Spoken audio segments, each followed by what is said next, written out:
Bueno, podéis ver que estoy en un lugar diferente, probando algo nuevo, que siempre es un poco peligroso.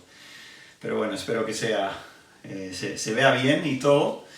Para mí esto es mucho mejor, para vosotros da igual, ya lo sé. Pero yo creo que aquí hace 5 grados menos que en mi sala, porque ahí pega el sol y hace mucho calor en ese lado de la casa. Así que estoy en una de las habitaciones, aquí donde está la cuna para la nieta cuando aquí anda. Así que, bueno, vamos adelante con el Evangelio de Marcos, en este tercer mensaje. Tema de Marcos, hemos estado viendo e introduciendo que Jesús es el servidor de todos, vino como servidor de todos y sacrificio para todos. Y eso vamos a ir desarrollando a lo largo de estos mensajes. La semana pasada, como mencioné, se cortó el vídeo y los últimos 2 o 3 o 4 minutos se perdieron. Entonces voy a volver a eso. No voy a repasar todo lo que hemos visto, pero en la semana pasada vimos en el versículo 6 de Marcos 1 ese hombre tan extraño que era Juan, de su pelo de camello, cinto de cuero que llevaba, y cómo era se vestía mucho o muy como Elías, el profeta del Antiguo Testamento, y vimos versículos en Reyes y en Malaquías acerca de ello. Comía langostas y miel silvestre, una dieta muy campesina, muy del campo, muy del desierto. Y era un hombre pues muy diferente, muy extraño, y iban a ver muchísimas personas, y él bautizaba a las personas, como vimos, cuando ellos confesaban sus pecados, no a él, sino a Dios, que eran pecadores. Entonces, quería simplemente resaltar de ese versículo que sí, Juan era un hombre muy extraño.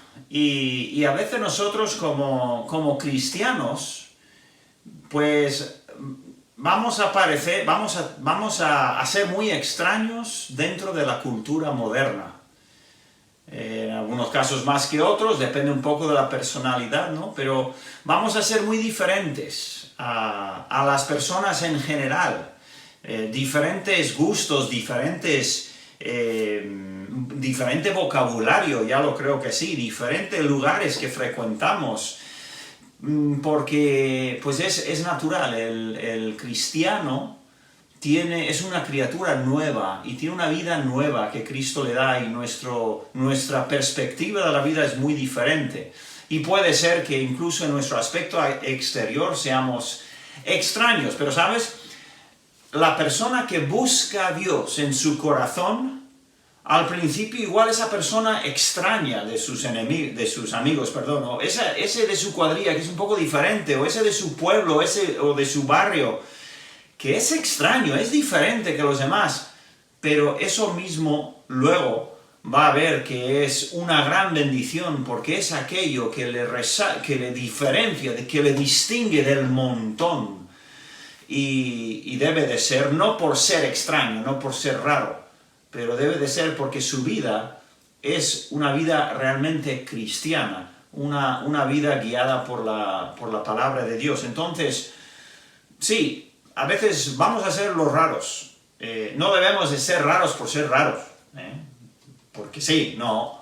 Debemos de tener un testimonio de que somos distintos de lo que éramos antes, porque el Señor nos ha salvado. Muy bien, pues vamos adelante entonces. Quería resaltar un poco ese tema, que algunas veces hay creyentes que no quieren diferenciarse en nada, quieren parecer completamente al mundo. Eso es un problema. Eso es un problema porque muchas veces es simplemente un compromiso espiritual. Es un miedo a seguir al Señor de lleno, ¿no? Y a tomar los pasos que un cristiano debe de tomar. Que el Señor dice, debes de vivir así. Y a veces nos da miedo y no lo hacemos. Muy bien, bueno, pues vamos adelante con el versículo 7, que creo que lo llegué a leer al final del mensaje anterior, pero no hablé casi nada de él. Y predicaba Juan diciendo, viene tras mí el que es más poderoso que yo, y a quien no soy digno de desatar encorvado la correa de su calzado. Lo que quiero resaltar aquí en este versículo, y es lo que el versículo resalta, es la humildad de Juan.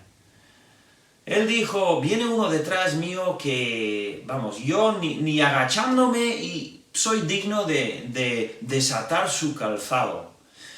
Era humilde, era realista, se veía como era. No era de los que aquí voy yo, mírame, soy popular, tengo muchos seguidores. No, él era muy humilde, muy honesto. Qué bueno es encontrar personas así, ¿verdad? Así deberíamos ser. Humildes, sencillos, honestos, realistas, en vez de poner tanta fachada como tantas personas tienen. Muy bien, pues seguimos entonces, versículo 8, dice, Juan sigue diciendo, yo a la verdad os he bautizado con agua. Él estaba bautizando en el río Jordán, bajando las personas al agua, y al mismo tiempo pues ellos confesaban que eran pecadores delante de Dios y que necesitaban a Dios. Dice, pero Él, el que viene detrás de mí, Él os bautizará con Espíritu Santo. ¿Esto qué quiere decir? El bautismo del Espíritu Santo que iba a traer aquel que venía detrás de Juan. Bueno, el tema bautismo del Espíritu Santo es un tema enorme que además ha generado... El tema no ha generado controversia, las personas generan controversia por sus opiniones, interpretaciones y tal. Pero unas cosas están claras, cuando llega el Espíritu Santo, va a haber dos cosas, va a haber una manifestación externa hoy va a haber una manifestación externa y espectacular. Y eso ocurriría en el día de Pentecostés, en el primer libro de Hechos, cuando el Espíritu Santo llegó y hubo milagros y lenguas que los discípulos entendían y podían hablar lenguas diferentes que nunca habían aprendido. Bueno, era una manifestación tremenda, incluso se veía lenguas de fuego, pero eso era lo espectacular del momento de Pentecostés. Realmente, lo grande de esta promesa, cuando Él dice, os bautizará con Espíritu Santo, está hablando de la verdad tan tremenda de que cuando una persona pone su fe en Cristo, es bautizado con el Espíritu Santo. El Espíritu Santo de Dios, la tercera persona de la Trinidad, viene al corazón para vivir. Y el creyente vive con el Espíritu Santo dentro, el Espíritu de Dios.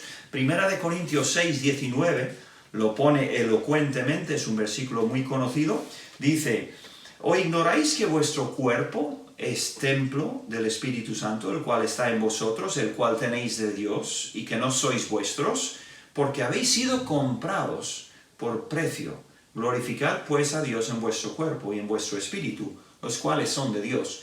Entonces, detrás de Juan venía uno, el Señor Jesucristo, que iba a traer el bautismo del Espíritu Santo, que quiere decir que iba a traer salvación, y en esa salvación, en el paquete de salvación, digamos, venía el Espíritu Santo a morar en la vida del creyente. Y si tú eres salvo, si tú conoces a Cristo, el Espíritu de Dios mora en ti. Muchos versículos y muchos pasajes nos enseñan eso, pero vamos adelante. Una de las cosas que vemos aquí es una promesa. Juan dice, viene uno detrás de mí, va a venir alguien. Bueno, vamos a ver si viene o no viene. Es una promesa, se tiene que cumplir si es cierta o no. Versículo 9 dice entonces, aconteció en aquellos días que Jesús vino de Nazaret de Galilea y fue bautizado por Juan en el Jordán. Bueno, recuerda, si estamos leyendo el Evangelio de Juan, o el Evangelio de Marcos, perdón, no sabemos quién es Jesús. Si acabamos de empezar a leer, lo único que sabemos es que el libro empieza con principio del Evangelio de Jesucristo, pero no sabemos, Hijo de Dios, no sabemos más de Él. Y por eso el libro se va a desarrollar y vamos a ir aprendiendo. Pero ahora nos dice en el versículo 9 que en aquellos días, cuando Juan predicaba esto y decía, viene alguien detrás de mí más poderoso que yo, en aquellos días llegó Jesús. ¿De dónde? Dice que llegó de Nazaret de Galilea. Nosotros conocemos mucho ese nombre, ¿verdad? Nazaret de Galilea. Yo he tenido, con mi esposa y con los árabes, hemos tenido el privilegio de estar en Nazaret. Hoy en día es una ciudad. Y tienes sitios que puedes ir a visitar, que eran de la antigüedad, de tiempos de Cristo y tal. Y hoy es muy conocido. ¿Por qué es muy conocido? ¿Por qué se conoce tanto el pueblo de Nazaret? Bueno, la ciudad de Nazaret ahora.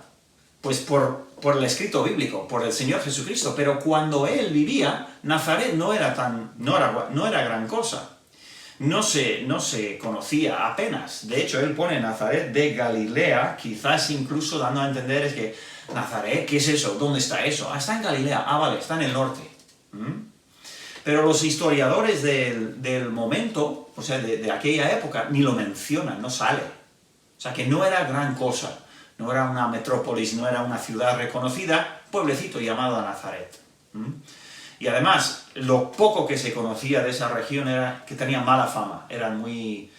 Había mucha mundanalidad, mucho desenfreno en ese lugar. Era un paso de viajantes y, bueno, pues eso suele ser problemático. Entonces, viene Jesús de Nazaret y fue bautizado por Juan en el Jordán, no en el desierto, en el Jordán. Bautizado, Jesús, pues nosotros sabemos que Jesús es el Hijo de Dios, bueno, ya lo ha dicho, creemos que no tiene pecado, aunque no hayamos aprendido eso todavía aquí en Marcos, porque es bautizado, confesando sus pecados. No, porque no había pecado, Jesús nunca pecó. No estaba confesando sus pecados, de hecho, aquí no, pero en otros pasajes de los otros evangelios, Juan se lo pone y dice, pero ¿por qué vienes tú a ser bautizado si tú no tienes pecado? Y él dijo, espera, necesito hacer esto. Entonces Jesús vino a ser bautizado por Juan, que estaba bautizando con la confesión de pecados, pero él era muy diferente. Él vino a ser bautizado, pero su bautismo era muy distinto. Entonces vamos a ver simplemente y rápidamente unas cosas que lo distinguen. Primero, lo que estaba haciendo Jesús con ser bautizado era identificarse con los pecadores, con nosotros. Estaba en la carne con nosotros, Dios en carne, y se había metido en nuestra debilidad, no en nuestro pecado, pero en nuestra pequeñez de debilidad y vulnerabilidad humana. Y estaba identificándose con nosotros. Una de las razones. Luego, también el mero hecho de bautizarse era una profecía. Era una profecía de su muerte, sepultura en el agua y resurrección. Ahí hay un simbolismo que la Biblia enseña para el creyente. Y cómo no, ¿quién mejor que el Señor Jesús dar ese simbolismo? Porque Él mismo era el que iba a morir, ser sepultado y 3 días más tarde levantarse. Entonces era una especie de acto simbólico y profético para Él. Y finalmente, por lo menos para hoy, ese bautismo dio lugar al inicio de su ministerio, y de forma que el Padre usaron ese momento, ese evento para algo muy especial, que nos llega a continuación, porque el Padre, Dios Padre, públicamente pone su sello de aprobación en el Señor Jesús, y lo encontramos en el versículo 10, y luego cuando subía del agua, vio abrirse los cielos y al Espíritu como paloma que descendía sobre él. Fíjate, ¿qué quiere decir abrirse los cielos? Bueno, no estoy muy seguro qué quiere decir, cómo era, pero de alguna manera se abrió de alguna forma y bajó una paloma y se posó en él, representando al Espíritu Santo. Y, bueno, representando, no, dice el Espíritu bajó en forma de paloma. Y luego dice en el versículo 11, y vino una voz de los cielos que decía, tú eres mi Hijo amado, en ti tengo complacencia. Y entonces, vamos a terminar con este versículo y con esta escena, muy importante. Estamos al principio del Evangelio de Marcos, y tenemos aquí un evento donde aparece la Trinidad. Jesús bautizado, el Espíritu como paloma bajando sobre él, y el Padre hablando desde los cielos. Tenemos al Padre, al Hijo y al Espíritu Santo ahí mismo. Y cualquier persona que tuviese, digamos, la suerte, el privilegio de estar ahí en ese día, imagínate, qué experiencia, ¿eh? Haber visto al Señor Jesús imagínate las personas que luego podrían dar ese testimonio. Hemos oído antes en nuestro culto, hemos oído testimonios de gratitud de diferentes hermanos de la iglesia. Imagínate que uno diga, pues yo doy gracias a Dios porque yo tuve el privilegio de estar el día que Jesús se bautizó. ¡Qué testimonio!, ¿verdad? Pues nada, entonces vemos esta comparecencia, digamos, en el que el Padre y el Espíritu Santo